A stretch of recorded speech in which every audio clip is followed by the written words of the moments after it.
2002 के hit and run case में सलमान खान के खिलाफ मुंबई की सेशंस कोर्ट ने गैर इरादतन हत्या का आरोप तय किया है। सलमान खान पर दफा 302 पार्ट 2 यानी गैर इरादतन हत्या के तहत आरोप तय हुआ है। साथ ही दफा 279, 337 और 185 मोटर व्हीकल एक्ट के तहत भी आरोप तय हुए हैं। अब सलमान खान की मुश्किल काफी बढ़ सकती है।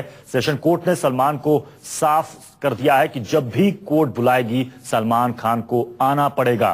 कोर्ट ने कहा है कि अब इफ और बट नहीं चलेगा। सलमान अगर दोषी पाए गए तो उन्हें 10 साल की सजा हो सकती है। सलमान खान पर आरोप है कि वो 28 सितंबर 2002 को शराब के नशे में गाड़ी चला रहे थे। इसी दौरान उन्होंने बांद्रा में एक बेकरी के बाहर फुटपाथ पर सो रहे 5 मजदूरों पर अपनी लैंड क्रूजर कार चढ़ा दी थी। इस हादसे में एक मजदूर की मौत हो गई थी और 4 जख्मी हो गए थे। इसी मामले में आज बांद्रा की सेशन कोर्ट में आज सलमान खान के ऊपर आरोप तय हुए हैं। कई सारी धाराएं उन पर लगाई गई हैं। 304 पार्ट 2 लगाया गया है, जिसके तहत अगर वो दोषी पाए जाते हैं तो 10 साल तक की सजा उनको हो सकती है।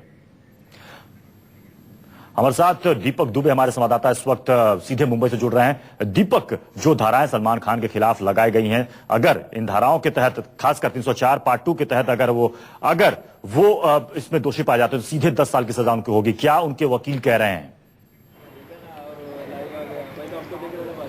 जी, सलमान खान के खिलाफ जिस तरीके से चार्जेस फ्रेम किए गए हैं कहीं ना कहीं बहुत संगीन है। और खासकर बात की जाए 304 पार्ट 2 की बात की जाए जिसमें 10 साल की सजा का प्रावधान है, तो कहीं ना कहीं सलमान खान की जो मुश्किलें हैं वो आने वाले समय में बढ़ने वाली है। हमारे साथ याचिकाकर्ता और वकील आभा सिंह हैं, हम उनसे बात करते हैं कि आज कोर्ट में क्या क्या हुआ, जज साहब ने किस तरीके से चार्जेस फ्रेम किए। मैम, आपसे जानना चाहेंगे किस तरीके से चार्जेस फ्रेम हुए और सलमान खान के खिलाफ क्या क्या चार्जेस फ्रेम हुए हैं? जज साहब ने सलमान खान को अपने सामने बुलाया और उनके सामने चार्जेस पढ़ के सुनाए, और जिसमें था कि सबसे पहले गैर इरादतन हत्या का चार्ज 304 पार्ट 2 लगाया, जिसमें कि 10 साल की सजा हो सकती है। साथ ही साथ उन्होंने 279 सीआरपीसी, जिसमें कि 279 आईपीसी जो कि रैश एंड नेग्लिजेंट ड्राइविंग है, गाड़ी तेज चलाना है। साथ ही साथ 337 और 338 जिसके तहत आप किसी को इंजरी करते हैं और इतनी सीरियस इंजरी होती है कि जिससे उसकी जान को भी जोखिम हो सकता है, ये चार्ज लगाया। साथ ही साथ मोटर व्हीकल एक्ट के तहत भी उनके ऊपर चार्ज लगाया कि सलमान खान की खून में सफिशिएंट जो है अल्कोहल था जिसकी वजह से वो नशे की हालत में गाड़ी चला रहे थे, वो भी चार्ज उनके ऊपर लगाया गया। और सलमान खान को सारे चार्ज पढ़ के सुनाए गए, जिसमें भी पब्लिक प्रोसिक्यूटर श्री शंकर एरेंडे ने पहले ही पिछली हियरिंग में ये चार्जेस कोर्ट के सामने प्रस्तुत किए थे। जज साहब ने सलमान से पूछा था कि क्या आप इस पूरे मामले को गिल्टी मानते हो नहीं मानते हो, तो उस पर सलमान खान का क्या कहना था?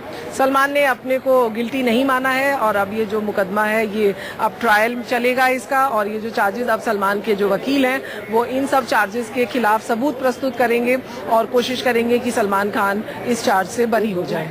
एक बात और मैम, जिस तरीके से चार्जेस सलमान खान पे फ्रेम किए गए हैं, तो क्या लगता है आने वाले समय में सलमान खान की मुश्किलें कितनी और बढ़ सकती हैं? जी, मुश्किलें तो उनकी बढ़ चुकी हैं, क्योंकि देखिए इतना सीरियस चार्ज उन पे लगा है जिसमें 10 साल की सजा हो सकती है।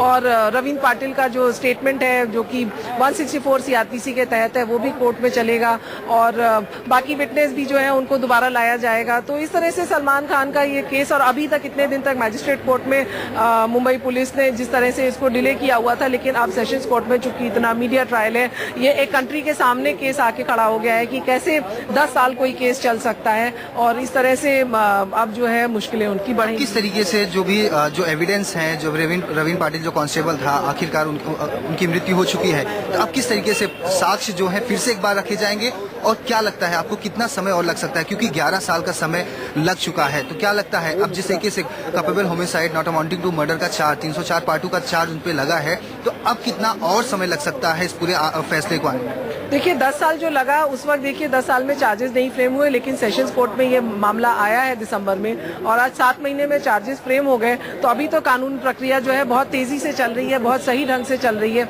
इसको देखते हुए लगता है कि साल भर में 2 साल में ये मुकदमे का जजमेंट आ जाना चाहिए। और रही रविंद्र पाटिल की बात, चूंकि उनका स्टेटमेंट मैजिस्ट्रेट के सामने लिया गया है, तो वो जो है कानून के तहत इस कोर्ट में चलेगा। उनके जिंदा न रहने से भी इस कोर्ट कानून केस में कोई नुकसान नहीं होगा, क्योंकि इंडियन एविडेंस एक्ट सेक्शन 232 भी कहता है कि अगर किसी की मृत्यु हो जाए लेकिन उस केस के लिए वो केस जो उनका साक्ष्य है वो सही माना जाएगा। बाकी जितने विटनेस हैं उनका क्रॉस एग्जामिनेशन किया जाएगा। सलमान के वकील उनका दोबारा से क्रॉस एग्जामिनेशन करेंगे क्योंकि ये फ्रेश ट्रायल है, तो सारे विटनेस को दोबारा बुलाया जाएगा।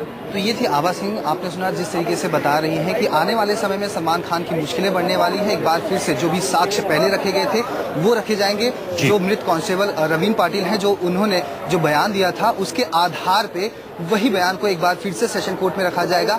उसके बाद पूरे मामले को आगे बढ़ाया जाएगा। जी।